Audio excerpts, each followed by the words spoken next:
Yeah, let the big dog hunt. Hello again, everybody. Welcome to another episode of Kallas Remarks with your host Joe Staszak, also Steve Kallas. How you doing, bro? All good, Joe. Great to be with you as always. You too. We're two games into the NFL season. One team is still on the winning track, even though the way they got it done was a little interesting, and the other team lost in Brazil last night. We'll start with the champs, the Eagles, the other night. Listen, it's again one game, and I don't want to get too excited or too high or too low. We're trying to figure out how good or not good this team is. I see some glaring problems on defense in the secondary, and they're trying to fix that. And they also went out and got a defensive end yesterday. But to me, Jalen settled everything down. He kind of like smoothed everything over, and after the first four drives of the game resulted in points by the Cowboys. The Eagles actually led. They had one drive in the first quarter. They actually led 21-20, got a field goal. Then I haven't seen an Eagles game that got halted by thunderstorm. I can't even remember.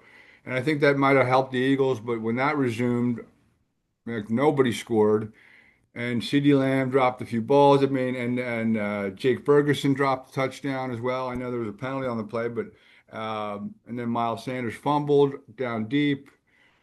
So Eagles got away with one. They won the game, which is nice. It's all to me that, matters at the end of that 60 minutes. And but certainly didn't look pretty. But a lot of their games last year didn't look pretty until like towards the end. Even though some of the playoff games, I watched the Rams game last night. That wasn't pretty. They were 13 yards away. Jalen Carter gets tossed for spitting 6 seconds in, and they lose. I've never seen that. 6 seconds into a title defense that you lose a guy for the season for injury, and the other star gets thrown out for spitting on the highest paid player in the game. So I thought Dak might have done a nice job goading him into that, whatever that was. But Jalen Carter out, and it looked like it made a difference. Your thoughts? Oh, Carter's a game changer, and everybody, NFL Live. I think it was Swagoo on NFL Live. I think it was Teddy Bruschi. They all just said it was beyond stupid because it's beyond stupid. If you're gonna spit, spit down. Just like Like Dak did. according to Dak, I spit. What did he say? I spit 100 times a day or a Yeah, thousand. spit on the ground. So just spit down. I mean, it's just bizarre. But Bizarre. that caused them. I give the Eagles a lot of credit because they lost two guys on essentially the first play, Before a snap, it and was the and and kickoff. and I don't think he'll get suspended. I'm guessing they'll find him like 50,000 or something, which is probably chump change. Chump change. But no, I give all the Eagles credit in the world. I think this was Jimmy. I think it was the owner after the game. I think he said, we want to, this might have been before he had a big interview. He was on like Good Morning America or something, being interviewed or something during the week. Yes. Oh, I saw that. Yes. But you saw, we want to get better. We think we're going to get five or six more players and blah, blah, blah, blah, blah. But some people have already pointed out that he apparently didn't. Um, Look, you got to give Hurts all the credit in the world. He's become more than elite now. He's a star. He's going to hang out with Michael Jordan and Braden Yeah, and I company. saw that. No, good for him though, because he was cool, calm, and collected after that game. But the thing I'll point out about Lewis trading Parsons because we're going to get better. You ain't better now, for one thing, and you're not going to be better now. Maybe you can tell me in a year or two or three, but not now. And what did you see what happens when Hurts comes out of the pocket from the 4 yard line and the 8 yard line to run in two TDs, which he doesn't normally do. This isn't a tush push thing. But what happened? He was untouched. Now, Untouched. why was he untouched? Because Micah Parsons Micah Parsons is in in Green Green Bay. Bay. And to me, that's the story of the game. I did see a thing. I don't know if it was Get Up or one of those, one of those shows. They just had put up a question. Would they have won the game if Micah Parsons had been playing? Uh, I'm not going to say they would have won the game, but I am saying he's one of the few guys when you have a guy like Hurts coming out of the backfield or Lamar, or, you can come up with a few other guys, not a lot, but a few guys who can do it. If you got Parsons there, you got a chance to run him down. If you don't have Parsons there, as we saw, you have no chance to touch him. He was untouched from 8 yards, untouched from 4 yards. Of course, those two rushing touchdowns were the game. Now, they got Clark, who's great against the run. I don't know if one guy stops the run. You know what I'm saying, Joe? Oh, this guy. So, and I'm not knocking him. He's great. He's not Micah Parsons, but he's a real good player. Kenny Pro, Clark. all pro. But they rushed for 158 yards. And now most people are saying, well, yeah, but um, the quarterback ran for 60 or what 62, I think. And I just think 158 yards and you got a guy who's going to stop the run. I'll say it forever. One guy doesn't stop the run. Right. And who knows what they would have got. I mean, to me, they kind of held Barkley in check, right? He averaged like Pretty maybe much. 3 yards. What do you have? 60 yards. He didn't have more than Hurts. No. But they still had 158 yards rushing. And if you're going to give up 158 yards rushing, look, I know we're going to talk about it in a second, but look what Herbert did with his legs. He won the game with his legs at the Yeah. end. So this is not new, but you do have more and more quarterbacks who can do it. I mean, we saw Mahomes be Mahomes. I left him out before. Josh Allen, Lamar. These guys can all do it now. So it's the new game. I think someday you'll have 25 guys who can run out of 32 quarterbacks or whatever it is. But I give the Eagles credit. The Cowboys are good. They got the Javante Williams to bust it in when they're in close now. And Yeah. what are you going to say about CD Lamb? To his credit, he took the rap afterwards, but he had to. He got hit in the hands a few times for awful big plays. And a lot of people are talking about Kelsey. Is he ready? Is he ready? He got wide open. They showed the replay. They just didn't go with him, and he scored that touchdown. But he wasn't Kelsey. I don't know where he is on the blocking spectrum. I didn't really see that a lot. But he used to be an excellent blocker and an excellent receiver. And I think you told me he had like two catches. He had one other catch besides the touchdown. I'm One, not yeah, two right. catches. He gets a touchdown every game. Of course, they'll be happy. But I think the Cowboys are good. Do I think they're a threat? No. Do I think they're a worse team today than they were a week ago before they traded Micah Parsons? Yes. You can tell me about draft picks. That's next year. And as we talked about, what are the draft picks going to be?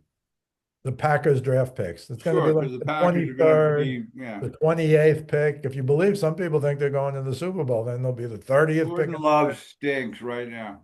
So I just don't know. But what I saw from this, to me, these four teams all look beatable to me. And I think that's a fair assessment. Now, everyone will say, well, it's week one. Well, I say give them 6 weeks. Wake me up after 6 weeks. And I know we're going to pick games later, but I think the Cowboys are good. The Eagles are better. The Eagles won without Carter. It's almost like people forgot about that. They made a big Right. deal out of him getting ejected because he spit on somebody, and that's disgusting, and you should get ejected. I don't think he should be suspended, fine him 50,000 or whatever chump change whatever chump change it'll be for a guy. Um, but I think the Eagles are certainly better than the Cowboys. They're still the favorites to win. We'll see. I think the Commanders are going to be really good this year, but we'll see.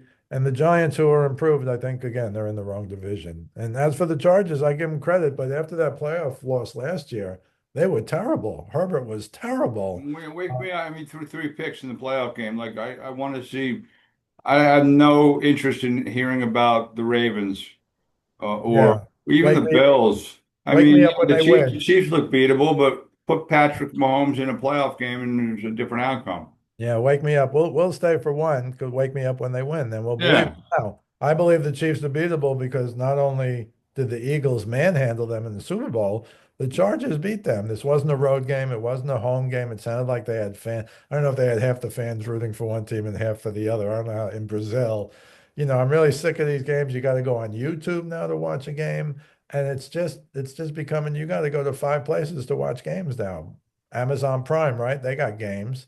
I don't know if Netflix, they were talking about getting games, but I'm sorry, Joe. It's just become, we know it's all about this, and that's Yeah. the way it is. That's never going to change for the next 100 years. It'll always be about this. Sure. But these are four really good teams. If you had to pick one after one game, I would have picked the Eagles anyway. Sure. But And again, again, it's one game. And again, next week, I don't. they Ooh, Eagles win the Chiefs. game and fix the problems, and then we'll see what happens next week. I don't really, Eagles Chiefs. Fascinating game too.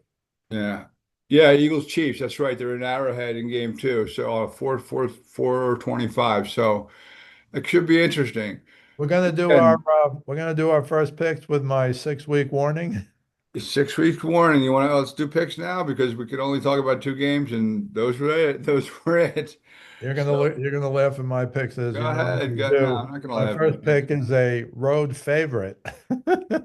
I know you hate that. I think Arizona's going to be really good this year. 6.5, right? And I think the Saints are going to be really bad this year. It could be, yeah. I know they committed to Rattler, right? Isn't that who their quarterback is now? Didn't Yeah. he win? Now he won because he's been there for a year. The guy who's the number second round pick, I think, this year is probably better than him. But as I heard somebody with a brain, I wish I remembered who it was. And, it might have been Mr. T on ESPN, the guy who used to be the GM of the Jets. I think he said, you can go with the veteran, and he's now the veteran between the two of them, and Mm-hmm. take him out and put in the rookie. But you can't go with the rookie and then take him out for the veteran because then the rookie's crushed. And I agree with that. So that's why they're going, I think, with Rattler. But I think Arizona is going to kill them, even on the road.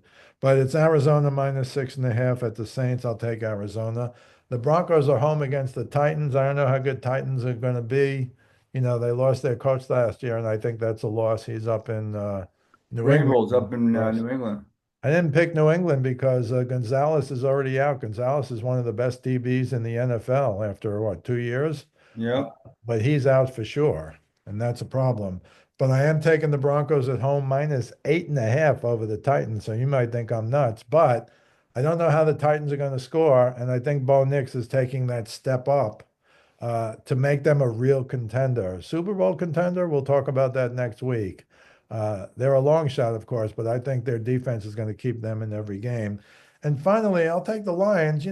Is Micah Parsons playing? A, if he's playing, how many times has he practiced? B, they said he might get a shot in his back so he He's got a can back play. problem. You're going to take epidurals. Like, that's a real problem. I'd be a little worried to play game one after I gave him whatever it was. 188 million, is it? 136 Yeah. guaranteed, the stupid money. Super You're going to money. put this guy out on the field when the most he could have practiced was what? Three times? Four Mm-hmm. times? And he didn't look like the kind of guy who was going to be in shape. You remember the picture of him lying on the trainer's chair? Yeah. Yeah. I mean, that was beyond stupid as well. But I'm going to take the Lions plus the 2.5 at Green Bay. The Lions beat Green Bay both times last year. The Lions are crazy good. And here's a news flash. It's not really a news flash. Their defense is healthy. Their offense is healthy. They got Hutchinson back. He's healthy. And I think you're going to see the Lions, who, what were they, 15-2 last year, I think. I'm afraid Campbell can always do something in the pinch to lose the game. But I'll go Arizona, Broncos, and Lions. How about you?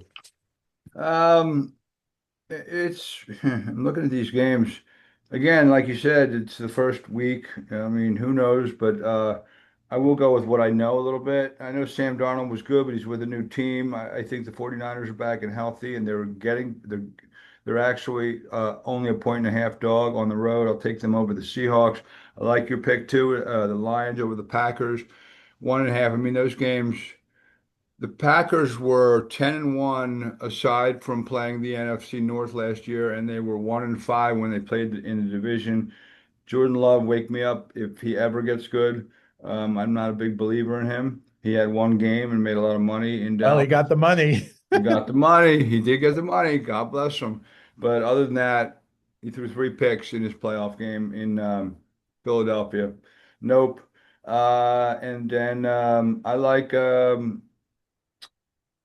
Bills at home getting points. I mean, the Ravens, they did play well, and some of the like Mark Andrews, I know, had problems last year in the playoff game, but I thought Lamar turned the ball over in the first half. Not that that game has anything to do with it. They're going to be fun to watch again, and wake me up when the playoffs roll around. But if you're going to talk about those two teams, and the Bills are at home getting points, I'm going to take the home dog there. So I got the Bills, I got the Lions, I got the 49ers on the road laying a point and a half.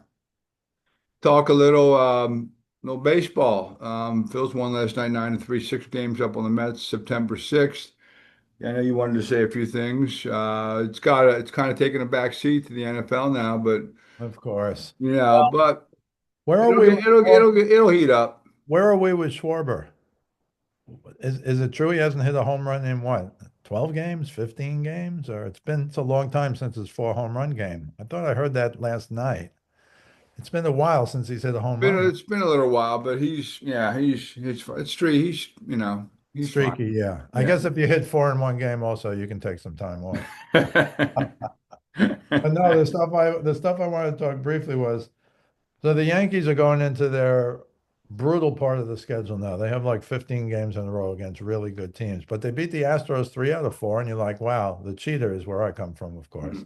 But they beat them 3 out of 4, and then yesterday Tampa Bay, Toronto, who I think is better than the Yankees, they just manhandled the Yankees yesterday, 7-1. This is their Yankees' big chance, and now they've gone from 2 games to 3 games behind to 4 games behind. They're looking like a wild card team. What was interesting yesterday, and I don't know if you saw this play, it was fascinating. And I'm sure you didn't see the interview with Aaron Boone afterwards, but um, Aaron Judge played yesterday for the first time since July 25th. He played in the outfield. Before that, he's been a DH. He had that flexor Right, problem in his right. arm. And so, with I think it was second and third, guy hits a hard single to right. Judge comes in, fields it, picks it up, and kind of lobs it into the second baseman, who's coming out to help him. Wasn't a deep fly or a single where he had to go backwards. 2 runs scored, and he just lobbed it into the second baseman. After the game, Aaron Boone was asked about that, and he said, "Well, this was his first game back in the field. No, he's okay. He's fine. He's good. The guy must have thrown the ball. I'm not lying now. He must have thrown the ball maybe 75 feet. The second baseman came out to get the cutoff off the infield. And so the guy that I wish I knew who the guy was who kept asking because he kept pressing and finally, well, why didn't he make the throw then? And Aaron Boone isn't going to say he can't throw. And the word's out already if they sent the guy in from second where Aaron Judge caught it because he's got a gun normally. And Boone said, well, this is just how we're playing it. This is just how we're playing it. He never said he can't throw, but here's a news flash that the whole league knows today. He can't throw. So I think they're in trouble there. I'm not sure why. If he can't throw, he shouldn't be on the field. Um, I agree with that. but we'll see what happens. Another thing yesterday, Otani pitched yesterday. Dodgers, by the way, lost to the Orioles 2-1. They're in a 4 game losing streak. They're not nearly what I thought they'd be. They're 78 and 63. Don't get me wrong. That's real good. And the Yankees are 78 and 63. That's really good. But the Blue Jays are 82 and 59.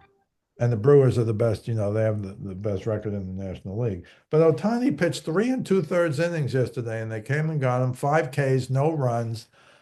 I guess maybe they're trying to get him just ready to pitch real games in October or late September because they might need real games in late September.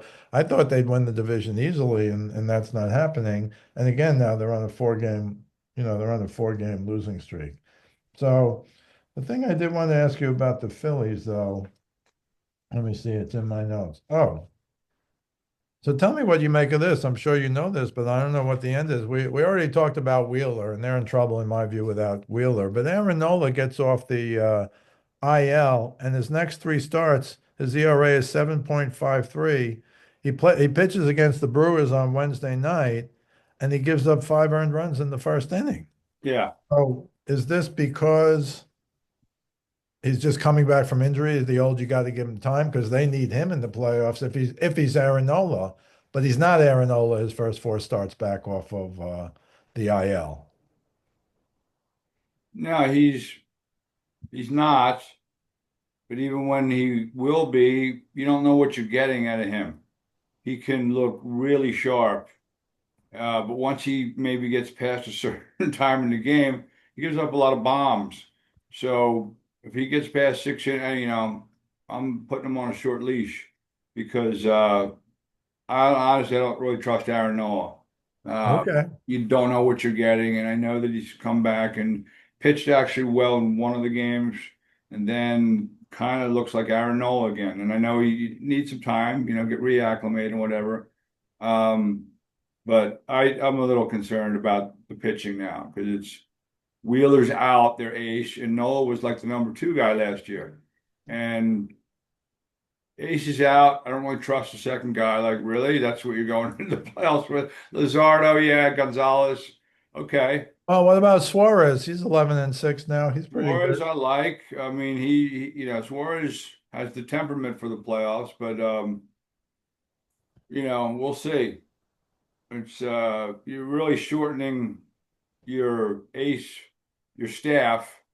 It's not like Warren Spahn and Johnny Shane, and then hope like Pray you for rain. get Yeah. pray for rain. You know what I mean? So I don't know. Their better be hot for consistently for a month because I'm not sure they can survive this. To be honest. Which is a shame because their window is again, this is year four. They're going to probably make the playoffs unless they collapse. 6 game lead, September 6th. I know the Mets had a 7 game lead with 17 games left back in '07 and lost.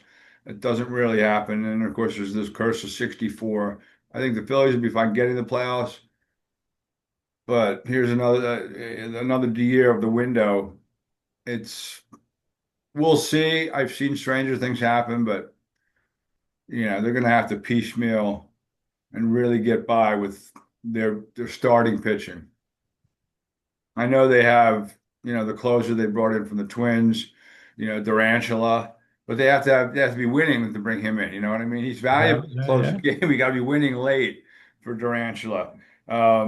Bader's been good. The guy they brought in he plays center field, did a He's couple good. home runs since he's been here.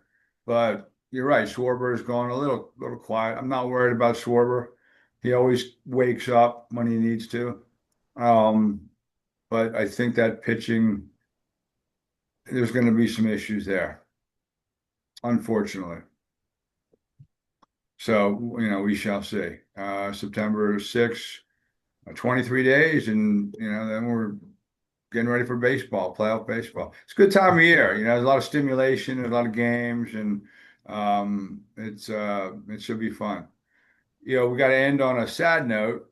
Um, Very sad. Very sad. Ken Dryden, a guy I grew up with. I was a little younger than you. You're more probably in your prime, or maybe not quite. But Dryden played for the Canadians and won those cups after the Flyers did, as the goaltender of the Canadians. He did a lot of cool things. I mean, I still kind of remember him.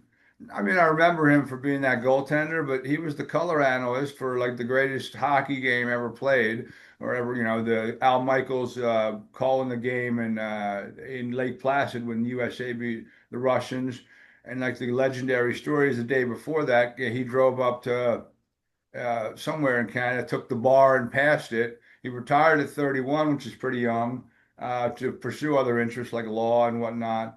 I didn't even, I don't think either of us knew he had cancer. I know a lot of families keep that kind of quiet, and all of a sudden you find out like one of these legends has died of Yep. cancer.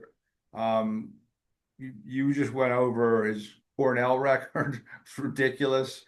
Like he did a lot of good things. Great athlete, great goaltender for the Habs and called that game in Lake Placid, got his law degree. He died at 78 years old yesterday. Yeah, and his numbers were just unbelievable. He played on one of the greatest Montreal Canadian Oh teams yeah. ever. But just to show you how great he was, now he's the guy who came up. He only played 6 games in the regular season. He went 6-0. They made him the starter in the Stanley Cup playoffs, and they won the Stanley Cup. But Dryden, after winning cups in 2 of his first 3 years, I guess he wanted a big raise. They had a big salary dispute with the Canadians. And so, in what would have been his fourth year, he just sat out the year. He went to McGill and got his law degree. He started working for a law firm in Toronto. And I remember this because that year was 71-72. And guess who beat him in the playoffs? Who beat the Canadians without Ken Dryden? The New York Rangers, when they were good for a while, late 60s, early 70s, they were good. And that was in the quarterfinals. So the Montreal Canadiens without Dryden were not the Montreal Canadiens. No. He comes back and, of course, winds up winning 4 cups in a row. Um, and as you said, retiring at the age of 31. But he won 6 Stanley Cups in the 70s. I say if they had paid him for the year he sat out, they probably would have won 7. But 6 cups, including 4 in a row. Five Vezina trophies, which goes to the best goalie. I think back then it was still based on goals given up. That's not true anymore. But his numbers, I just mentioned his Cornell numbers to you because my son went to Cornell, and we went to a hockey game there, and Dryden was the goalie at Cornell in the late 60s, early 70s, before he went to the Canadians. His record in 3 years was 76, 4, and 1 with Cornell. They only won one national championship, which tells me they must have lost two times somewhere along the way. But his numbers in the NHL, 258, 258 wins, 57 losses, 74 ties. I mean, his video game numbers, he's plus 200. And don't forget back then, 74 ties were 74 ties. If those Canadians teams had 5 minutes of overtime and then shootout, they would have won a lot more than half of those 74 games. That's That all I'll Canadian team say. were loaded. Steve Shutt, Cournoyer, Lafleur, You got it. 90, Robinson. 922 save percentage, which is incredible over a 7 year span. 2.24 goals against average. Again, he's on one of the greatest teams ever. They had great defensemen, etc. Um, He also wrote a book that I would recommend. I know we have some hockey aficionados who listen to this game, who listen to this. He wrote a book called The Game, just The Game, and it's a great book. So Dryden was so many other things. I think he wanted to get out, and he was obviously a lawyer. He ran for government office and was, Yeah, he did what you said, he did the 1980, he did the 1980 Miracle on Ice. I also think he did the 1972 when the Russians came over. Um, I think he did the night. I don't when think, Clark broke Karlomov's ankle. Yeah, yeah, I don't know if he, no, that was, oh yeah, that was early. You're right. I'm just trying to think if he played. I think he might have played actually. I'm sorry, I don't remember that. But I know Dryden's one of the greatest goalies ever, but he played on one of the greatest, like in every sport. He played on one of the greatest teams of all time. But yeah. he was also 6'4". You didn't have a lot of 6'4" goalies back then. He covered a lot of ground, and he was just a great, great player and was great even after. Kind of sad, cancer. I don't think anybody knew about it. It wasn't public knowledge. Anybody who's seeing it, you, me, and anybody else were going, "Oh my goodness, didn't even know it Comes was." out of nowhere, but the family kept it quiet. So Ken Dryden, one of the greatest goalies of all time, Hall of Famer, 1983, um, dead at the age of 78. It's a shame. Amazing when you look. I mean, 6'4", he's a big guy. The equipment they used back then was so thin. Like you know what I mean? They're Yes, like, looks like yeah, a center good in point. basketball just standing in there. Like today, like you can have a guy who's like 5'8" and he's got equipment that's covers most of the. It's crazy the equipment, That's a but great point.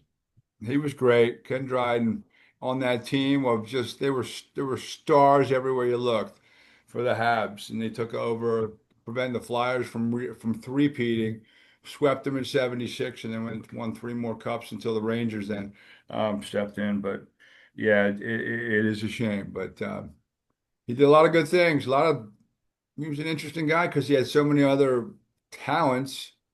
Um, Amazing. And then he retired at 31 years old. Good stuff, my man. I think we're still shooting for Tuesday to recap. I know you're I not don't here. think I don't think Vikings Bears is such a big game myself. I mean, rookie quarterback. Think Who about knows this. about? Has a team ever gotten rid of a guy who won 14 games to go with a guy who hasn't taken a snap next year and didn't I play don't last think year because he was so. hurt?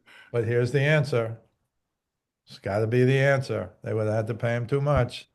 And That I'm curious to see Caleb Williams play because I'm hearing it's all mixed preseason. You know what I mean? mixed Like, reviews.